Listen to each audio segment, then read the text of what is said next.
നമ്മുടെ വിദ്യാർത്ഥികൾ ഇന്ത്യക്ക് വെളിയിൽ പോകുന്ന യൂറോപ്യൻ കൺട്രീസിലൊക്കെ പോകുന്നു, കുറച്ച് പേര് ഗൾഫ് രാജ്യങ്ങളിലേക്കൊക്കെ പോകുന്നു. ഇതിനുവേണ്ടി ഇപ്പോൾ കുറേ ആളുകൾ ഭയങ്കര കുറ്റം പറച്ചിലാണ്. അവർക്ക് സ്വന്തം നാട്ടിൽ നിന്നൂടെ, അവിടെ പോയി അടിമപ്പണി ചെയ്യണോ? പിന്നെ രാഷ്ട്രീയക്കാർ ഭയങ്കര ഇതാണ്, അവർ എന്തിനും അങ്ങോട്ട് പോകുന്നതല്ല ഞങ്ങൾ ഭയങ്കര ക്യാൻസൽ ചെയ്യുമെന്നൊക്കെയാണ് പറയുന്നത്. അപ്പം ഈ പറയുന്ന ആൾക്കാരോട് എനിക്കെന്തേ പറയാവുള്ളൂ, നമ്മുടെ നാട്ടിൽ എന്താണുള്ളത്? ഒന്നുമില്ല. ഇവിടെ കുറേ സംവരണവും ജാതിയും മാത്രമാണ്. ഈ സംവരണവും ജാതിയും അടുത്തിട്ടാണ് നമ്മുടെ പിള്ളേർ വല്ലവൻ്റെയും കീഴിൽ പോയി അവിടെ പോയി പണി ചെയ്ത് അവന് പൈസ ഉണ്ടാക്കി കൊടുക്കുന്നത്. മനസ്സിലായില്ലേ?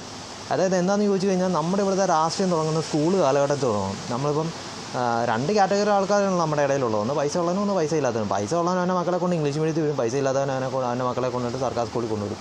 ഇവിടെ കൊണ്ട് വിട്ട് കഴിഞ്ഞിട്ട് സർക്കാർ സ്കൂളിൽ കുറേ കാര്യങ്ങൾ പറയാം. അപ്പം അവിടെ കൊണ്ട് വിട്ട് കഴിയുമ്പോൾ അവിടെ പിന്നെ ജാതിയായി സംവരണമായി.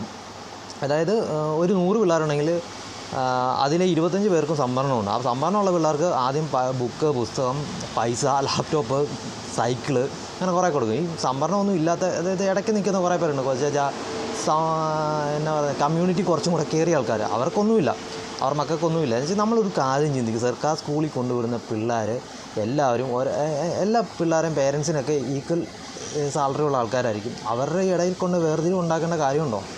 ഒരു കാര്യമില്ല. അങ്ങനെയൊക്കെ കാണിച്ചിട്ടെന്ന് എനിക്ക് കുറേ അപ്പം പിള്ളേരുടെ ഉള്ളിൽ തരുന്നത്, ഞാൻ കുറച്ചും കൂടി എനിക്ക് സ്കൂളിൽ ഇതൊക്കെ കിട്ടണമെന്നുണ്ടെങ്കിൽ ഞാൻ ഇച്ചിരി വലിയ സംഭവമായിരിക്കും.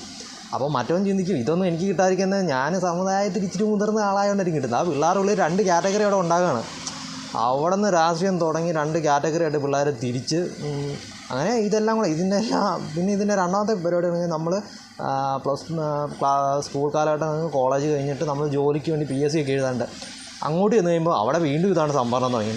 പൈസ, അതായത് സെയിം മാർക്കുള്ള ഒരു 70% മാർക്കുള്ള 2 പിള്ളേർ, അതിലൊരുത്തൻ കുറച്ച് പുറകോട്ടുള്ള ആളായിരുന്നു. കുറച്ച് പുറകെന്ന് വെച്ചാൽ സാമുദായികമായി കുറച്ച് പുറകിലുള്ള ആളും ഇച്ചിരി മേലിലുള്ള ആളുമാണെങ്കിൽ വീണ്ടും അവിടെ രാഷ്ട്രീയം തുടങ്ങി. അതായത് അവന് ഇത് കൊടുക്കുന്നു, ബാക്കിയുള്ള മറ്റവനെ തഴയുന്നു. അപ്പോൾ ഇതെല്ലാം കണ്ട് മടുത്തിട്ടാണ് പിള്ളേർ അങ്ങോട്ട് യൂറോപ്യൻ കൺട്രീസിലേക്ക്. അവിടെ പോകുമ്പോൾ ഈ വൃത്തികെട്ട പരിപാടി, സമുദായത്തിന് വേണ്ടി മറ്റേത് ചെയ്യുന്നതും മാങ്ങാത്തൊലി ചെയ്യുന്നതും, പണ്ട് ആരാണ്ട് എന്തോ ചെയ്തെന്നും പറഞ്ഞുകൊണ്ട് ഇപ്പോഴുള്ളവരെ ക്രൂശിക്കുന്ന ഈ നെറികെട്ട പരിപാടി അവിടെ ഒന്നുമില്ല. അതുകൊണ്ട് ആ നാടൊക്കെ ഗതി പിടിക്കും. ഇവന്മാരുടെ പൈസ ടാക്സൊക്കെ മേടിച്ച് അവന്മാർ രക്ഷപ്പെടും. നമ്മുടെ നാട് ഇങ്ങനെ കിടന്ന് അതപ്പതിച്ച് ഈ സാധനമൊക്കെ എന്ന് നിർത്തുന്നു അന്ന് നമ്മുടെ നാട് ഗതി പിടിക്കും. നമ്മുടെ പിള്ളേർ ഇവിടെ നിൽക്കും. അങ്ങനെ ഗതി രക്ഷപ്പെടത്തുള്ളൂ. ഇതൊന്നും രക്ഷപ്പെടാൻ പോകുന്നില്ല. കണ്ണ് തുറക്കാൻ പറ്റുന്ന ഭരണാധികാരികളുണ്ടെങ്കിൽ കണ്ണ് തുറക്കുക. ഭരണഘടനയും ചേഞ്ചൊക്കെ വരുത്തി ഇപ്പോൾ വേണമെങ്കിൽ നിങ്ങൾക്ക് എന്ത് വേണമെങ്കിലും ചെയ്യാൻ പറ്റും.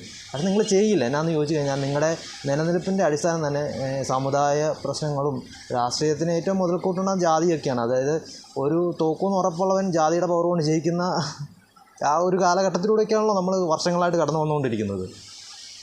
എന്തെങ്കിലും നിങ്ങൾ ചെയ്യുക. ഇങ്ങനെ മനുഷ്യനെ ഇട്ട് കൊല്ലാതെ എന്തെങ്കിലും നിങ്ങൾക്ക് ഈ നമ്മുടെ നാടിന് വേണ്ടി എന്തെങ്കിലും സേവനങ്ങൾ ചെയ്യാൻ പറ്റുമോ ചെയ്യുക.